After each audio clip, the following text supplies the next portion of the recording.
కొంచెం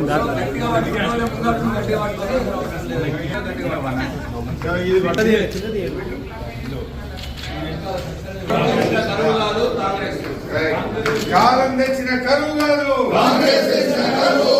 కాలం తెచ్చిన కరువు కాదు, కాంగ్రెస్ తెచ్చిన కరువు. కాంగ్రెస్ తెచ్చిన కరువు కాదు, కాంగ్రెస్ తెచ్చిన కరువు. ఇది కాలం తెచ్చిన కరువు కాదు, కాంగ్రెస్ తెచ్చిన కరువు. మాట్లాడడానికి రేవంత్ రెడ్డి పాపం, రైతన్నకు శాపం. రేవంత్ రెడ్డి పాపం, రైతన్నకు శాపం. రేవంత్ రెడ్డి పాపం, రైతన్నకు శాపం. రేవంత్ రెడ్డి పాపం, రైతన్నకు శాపం. రేవంత్ రెడ్డి పాపం, రైతన్నకు శాపం. రేవంత్ రెడ్డి పాపం, రేవంత్ రెడ్డి పాపం, రైతన్నకు శాపం. ఇది కాలం తెచ్చిన కరువు కాదు, కాంగ్రెస్ తెచ్చిన కరువు. కాలం తెచ్చిన కరువు కాదు.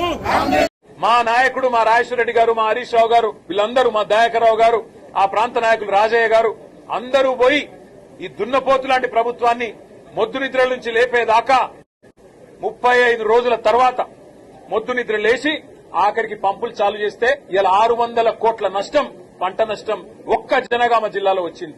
అందుకే అంటున్నాం మేము, ఇది కాలం తెచ్చిన కరువు కాదు, కాంగ్రెస్ ప్రభుత్వం తెచ్చిన కరువు, రేవంత్ రెడ్డి యొక్క తెలివి తక్కువతనం తెచ్చిన కరువు, రేవంత్ రెడ్డికి కేసీఆర్ గారి మీద ఉన్న గుడ్డి ద్వేషం తెచ్చిన కరువు తప్ప ఇంకోటి కానే కాదు.